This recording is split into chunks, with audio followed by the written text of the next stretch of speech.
मैं बाहर बरामदे में बैठकर ढलते सूरज को देख रही थी। हवा अब पहले से कहीं ज़्यादा ठंडी होने लगी थी।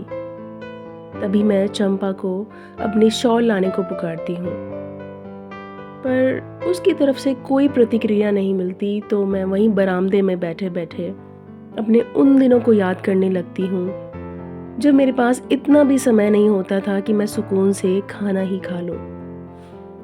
दरअसल मैं और गौरव एक मल्टीनेशनल कंपनी में जॉब करते थे।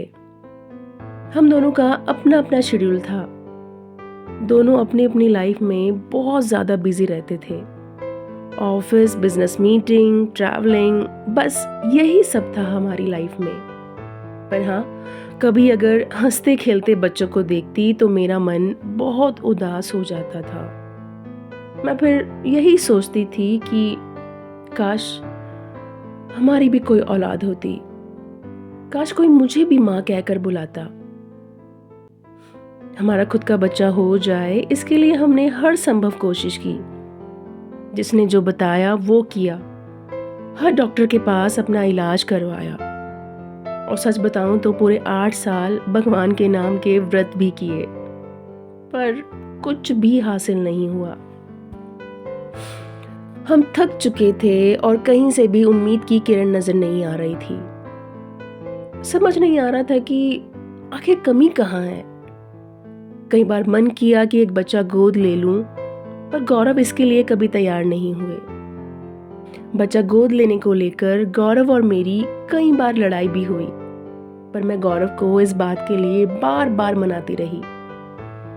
उस दिन भी जब मैं गौरव के साथ ऑफिस जा रही थी तो हमारी कार रेड लाइट पर रुकी। मेरी नज़र स्कूल बस पर पड़ी तो देखा कि बच्चे खिलखिलाकर हंस रहे थे। मैं उन्हें देखकर सोचने लगी कि अगर हमारे भी बच्चे होते तो वो भी ऐसे ही स्कूल जाते। मैंने तुरंत गौरव की तरफ देखकर जोश में कहा, गौरव, हम एक बच्चा गोद लें तो कैसा रहेगा?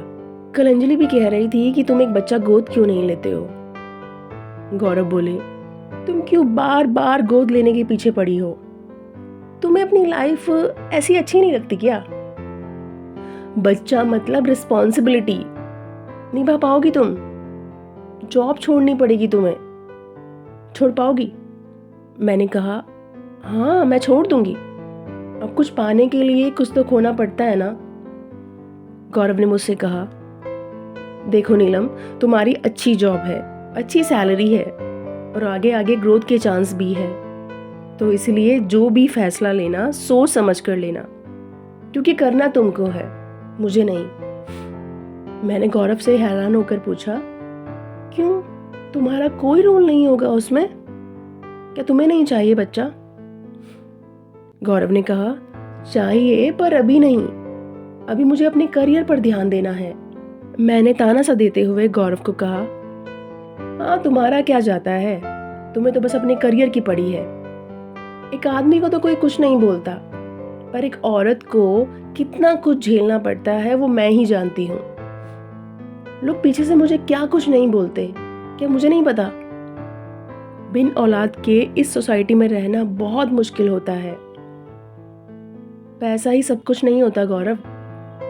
जब बच्चा ही नहीं होगा तो क्या करोगे इतना पैसा सेव करके? गौरव ने आगे कहा, अरे वो लोग नहीं जी रहे हैं क्या जिनकी औलाद नहीं होती? क्या वो मर जाते हैं? सब जीते हैं भाई, अच्छे से अपनी लाइफ को एंजॉय करते हैं। तुम्हारी तरह नहीं जिसे बस एक ही चीज की धुन है, बच्चा बच्चा बस। अरे नहीं है अपनी किस्मत में बच्चा यार, इस बात को तुम क्यों नहीं समझती हो? ये बात तुम जितनी जल्दी समझ जाओ उतना ही अच्छा है। मैंने गौरव की बात सुनकर उन्हें थोड़ा प्यार से कहा, गौरव, मैं तुम्हारी बात से सहमत हूँ, पर घर की खुशियाँ बच्चों से ही होती हैं। बच्चे घर की रौनक होते हैं यार। एक टाइम के बाद सबको बच्चे की ज़रूरत महसूस होती है, और देखना तुम्हें भी होगी। बुढ़ापे का सहारा होते हैं बच्चे, समझे? गौरव ने हंसते हुए कहा, ओ मैडम, आजकल कोई बुढ़ापे का सहारा नहीं होता। तुम्हें लगता है आजकल के बच्चे बुढ़ापे में अपने माँ बाप की सेवा करेंगे? मैंने गौरव से हैरान होकर पूछा, क्यों नहीं करेंगे भाई? तुमने भी तो की है, मेरा भाई भी तो कर रहा है और बाकी लोग भी तो करते हैं यार। हम भी उसे अच्छी परवरिश देंगे, अच्छे संस्कार देंगे, बात खत्म। और न करे सेवा तो कम से कम पढ़ लिख कर किसी लायक तो बन जाएगा, हमारा नाम तो होगा कि ये हमारी औलाद है, मैंने कहा। मेरी बातें सुनकर गौरव ने मुझसे कहा, ख्यालों की दुनिया से बाहर निकलो मैडम, ऑफिस आ गया है। मैंने गौरव के हाथ पर अपना हाथ रखकर एक बार फिर से बड़े ही प्यार से बोला, अच्छा सुनो ना, एक बार, बस एक बार इस बारे में ज़रूर सोचना प्लीज़ मेरे लिए। मैं अपनी जॉब छोड़ दूंगी, मैं अपने आप संभाल लूंगी उसे, आई प्रॉमिस। गौरव ने हंसते हुए कहा, अच्छा बाबा ठीक है, सोच लूँगा। फाइनली कुछ दिन के बाद गौरव का माइंड मेकअप हो गया और हमने अडॉप्शन एजेंसी से बात करके एक बच्चा गोद ले लिया। आपको बता दें कि बच्चा गोद लेने का एक लीगल प्रोसेस होता है जिसमें बहुत सी फॉर्मेलिटीज़ को पूरा करना होता है। Registration, counselling, pre adoption trial period, court procedure आदि।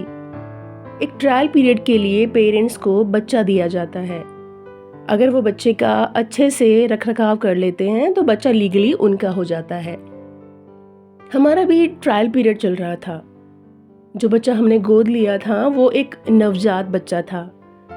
चूँकि उसका फाइनल अडॉप्शन नहीं हुआ था इसलिए हम उसका नामकरण भी नहीं कर सकते थे, तो हम उसे प्यार से आकाश बुलाते थे। उसकी आंखें हल्की नीली थी, इसलिए हमने उसका नाम आकाश रखा।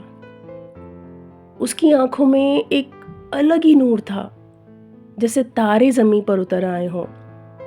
एक खिलते गुलाब सा था उसका चेहरा, और उसकी मुस्कान देखकर ऐसा लगता था मानो जिंदगी में अब कोई दुख बचा ही ना हो। हमारा घर उसकी किलकारियों से गूंजने लगा था। उसके लिए नए कपड़े, नए खिलौने खरीदना, सब कुछ ऐसा था मानो हमारा कोई सपना पूरा हो गया हो। खुद के बच्चे को लेकर हमने जो जो इच्छाएं पाली थी वो सब हमने आकाश के साथ पूरी की।